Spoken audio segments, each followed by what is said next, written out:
Malam Kongko-kongko seni Kampung Semar. Ini kita sekarang sama Pak Bambang Eko. Nah, ini beliau ini orang Jombang tapi sekarang sudah tinggal di Borobudur ya Pak? Betul. Dan ya, beliau mendalami kisah-kisah tentang relief. Pak Bambang, ya, relief di Borobudur itu kan banyak, iya, panelnya juga betul, ribuan. iya. Nah, Pak Bambang mungkin secara garis besar intinya apa tuh dong? Jadi begini Pak Kris, selamat pagi, terima kasih atas undangannya. Candi Borobudur itu memang istimewanya adalah reliefnya. Reliefnya. Istimewa Candi Borobudur. Oke. Candi Borobudur itu memiliki 2.672 relief dibagi dua. Oke. Yang 1.460 relief disebut relief cerita atau relief naratif. Oh, lewat. Yeah. Sementara yang 1.212 itu relief dekoratif. Jadi ada dua kelompok naratif besar dan dekoratif. Nah, ini yang naratif bagaimana, yang ya, dekoratif bagaimana Pak? Sambil jalan enggak Ya. apa-apa. Jadi yang naratif itu adalah relief-relief yang dibuat berdasarkan kitab. Berdasarkan kitab suci agama Buddha. Di sana ada 5 tatar, ya 5 gugus lah ya. Yang pertama gugus Karma Wibangga yang ada di kaki candi. Ada 160 relief, tapi yang tertutup 156.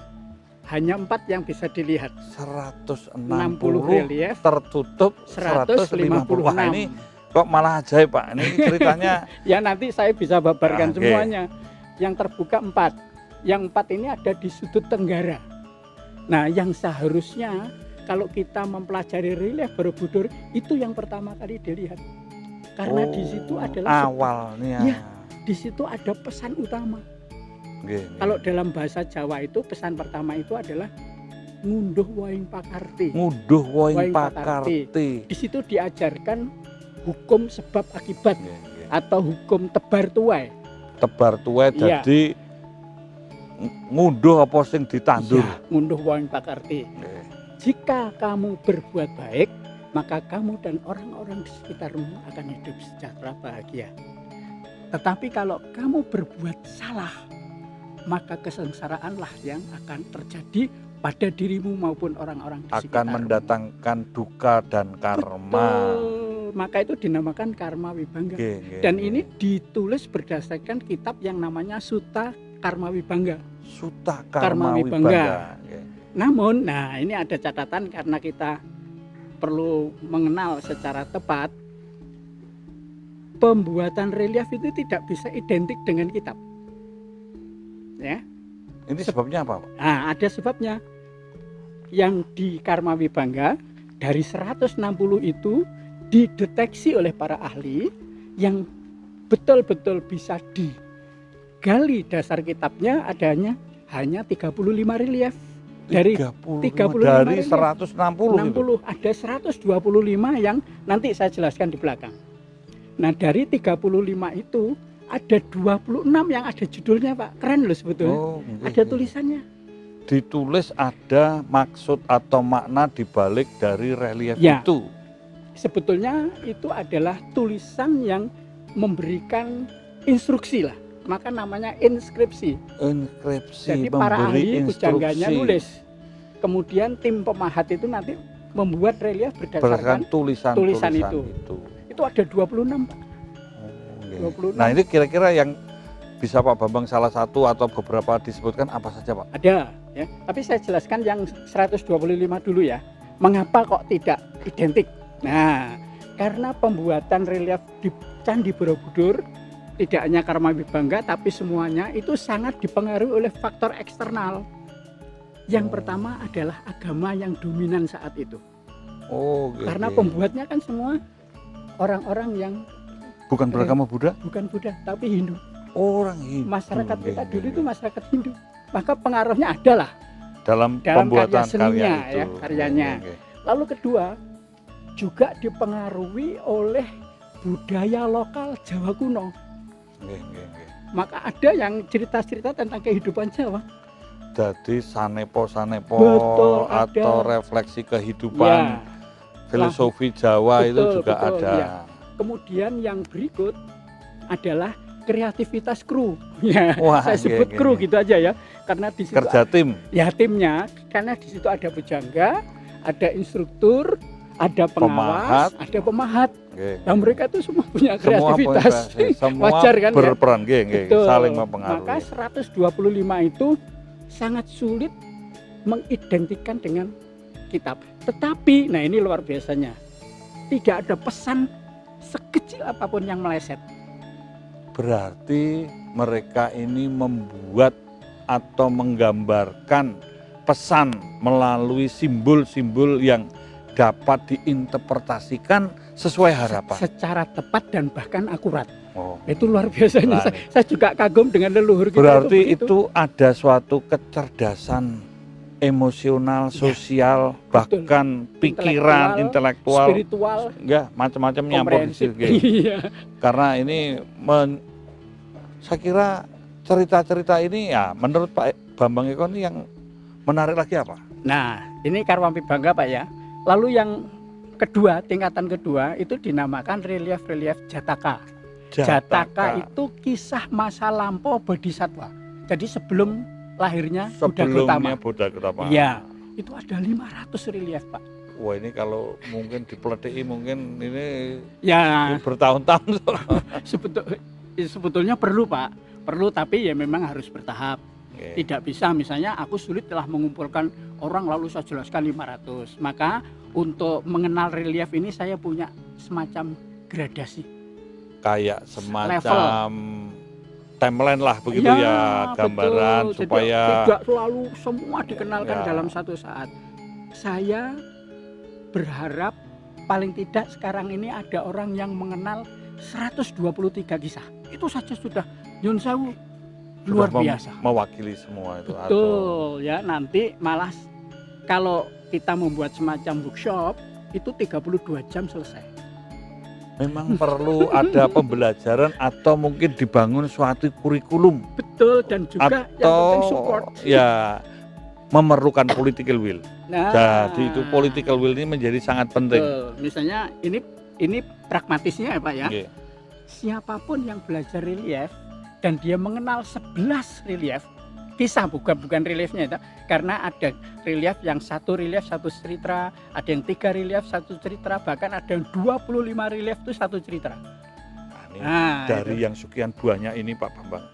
Pak Bambang ini ada beberapa yang kisah atau dekoratif yang menarik Oh, menurut Bapak. banyak Pak. Banyak Pak. Jadi apa? Kalau misalnya saja kita mencoba untuk menceritakan, ini bisa ada 2 pilihan Pak. Misalnya contoh, kita jelaskan, ceritakan secara sistematik, kronologis. Ya, itu dari relief awal sampai sebut saja yang paling akhir gitu ya. Tetapi juga ada yang tematik Pak. Nah, nanti Pak Kris bisa memilih tema yang mana. Misalnya ada tema kapal Borobudur. Misalnya itu. Itu sampai dipakai replikanya Betul. untuk dilayarkan Berlayar. sampai ke Madagaskar ya Pak ya. Sekarang nahkodanya menjadi General Manager Taman Wisata Candi Borobudur. Oh, ini Pak Putu itu Putu, ya. ya. Letkol Laut Kolonel Pak itu. anu Oktober nanti kolonel. Oh, kolonel. Iya, dia sudah mempersiapkan diri, nanti kolonelnya akan disambut dengan cerita. Wah, itu memang luar biasa Pak. Ya, nanti Oktober ini masih bulan apa? Agustus, sebentar lagi. Sebentar lagi Pak. Ya, lalu tematik ya Pak, misalnya kapal Oke. Borobudur ada 9 kisah Pak.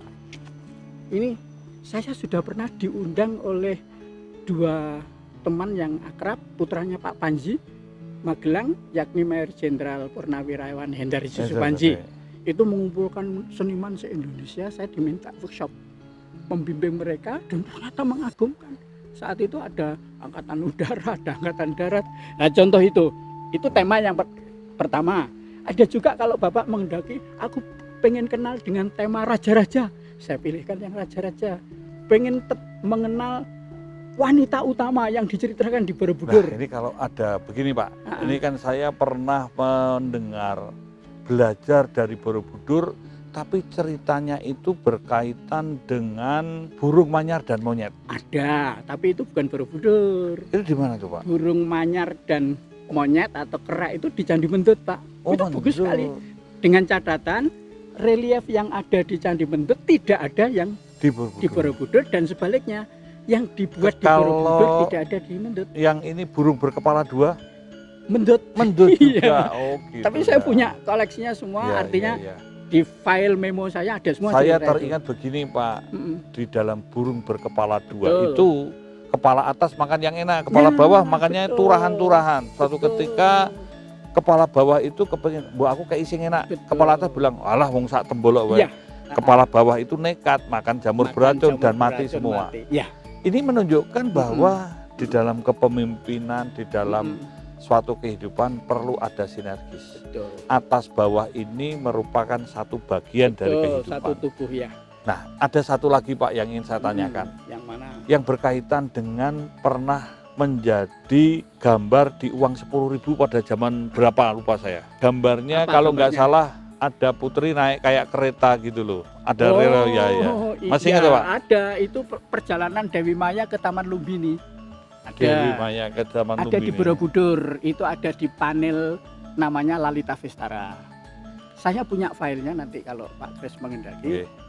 Saya Nanti jelaskan lewat Simsa file. sharing Ya. nanti secara virtual akan melengkapi Boleh, perbincangan-perbincangan boleh. ini. Ya itu, terus tadi saya lanjutkan dulu, tematiknya menarik Oke. Pak. Ada kapal, ada raja-raja, ada perempuan, juga ada yaksa Pak. Wah ini Wah, keren ini. Pak.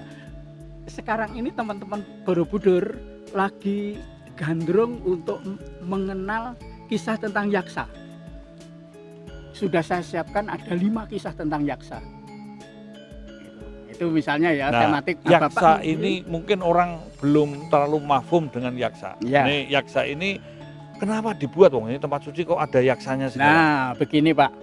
Jadi yaksa itu justru merupakan komponen penting. Karena apa? Karena disitulah para leluhur kita mengajari kita, kalau bahasa sekarang itu move on lah. Oh, Nah gitu ini ya. menarik. Ya. Bisa terus untuk memicu Nah, contoh, atau iya. memotivasi ya Pak ya. Ya, contoh saya beri cerita sepintas satu ya. Misalnya tentang relief yang sangat dikenal, yakni Sutasoma. Mungkin Bapak pernah dengar. Iya. Nah, Sutasoma itu bahkan pernah ditulis oleh Mpu Tantular Iya, iya. menjadi Kakawin Sutasoma. Sutasoma, oke. Dia tulis dalam 148 bab, dan 2 bab diantaranya menjadi filosofi negara kita, yakni Pancasila, dan Bhinneka Tunggal Ika. Itu Betul, ditulis oleh Mpu Tantular pada tahun 1365. Asalnya dari Borobudur. Itulah Pak yang membuat saya itu, maaf, oke lah, Oke, oke. pokoknya sampai akhir hayat saya mengabdikan diri untuk memperkenalkan relief Borobudur. Memang Nah, itu. jadi Borobudur bukan sekedar untuk dikunjungi, bukan untuk numpang lewat, tapi juga dipelajari. Betul. Karena ini syarat dengan ilmu, Betul. syarat dengan makna. Mm-mm. Dan ini secara filosofis, mungkin secara keilmuan juga tinggi Pak. Iya. Jadi harus terus dipelajari, bahkan ditumbuh kembangkan, karena ini sumber Nah, inspirasi. betul. Ini Nah. sepintas tentang Sutasoma ya Iya. Pak. Mungkin ini memang sangat menarik karena ini merupakan cerita besar ya, apalagi bagi bangsa Indonesia. Dikisahkan bahwa saat itu seorang yaksa yang namanya Kalma Sapada itu bersumpah pada Kala, saya akan persembahkan 100 raja. Nggak main-main, 100 raja di dunia ini. Dia udah berjuang setengah mati, akhirnya bisa menangkap dan memperangkap 99 raja. Kurang Dan satu. Kurang satu. Ya kurang satu, akhirnya dia berjumpalah dengan Sutasoma, yang saat itu Sutasoma adalah putra mahkota.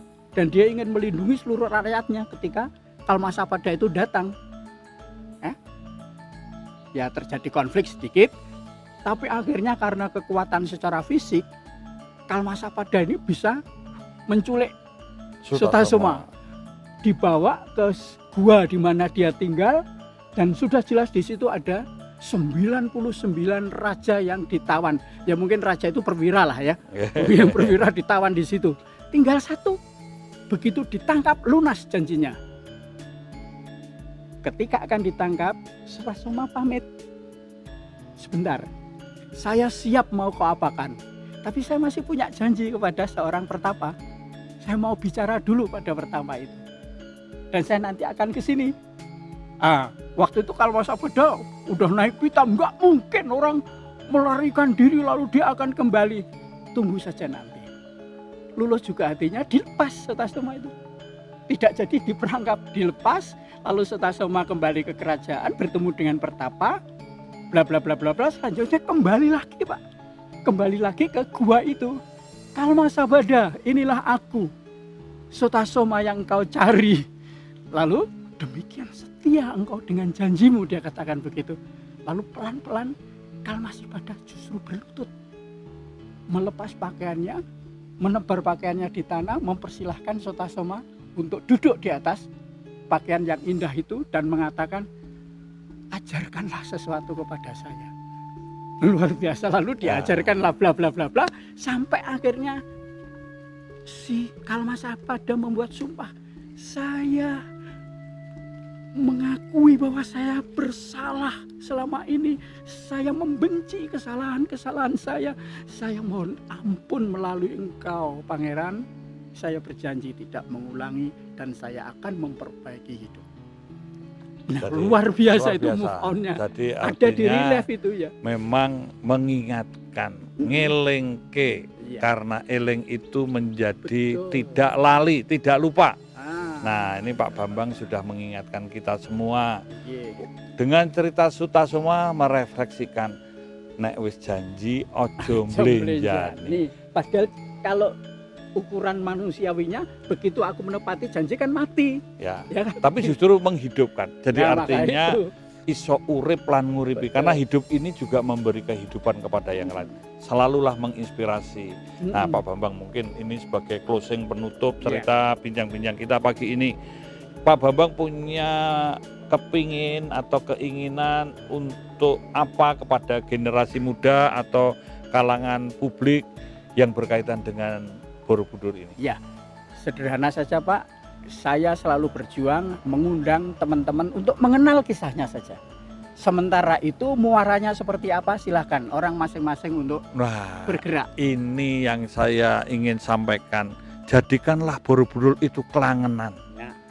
Itu bukan kewajiban tapi kebutuhan yang asri, nyaman, aman dan ngangeni. Nggih Pak. Betul. Karena dimulai dari kecintaan kita akan terus menumbuh kembangkan saanane, saisane iso urip lan nguripi.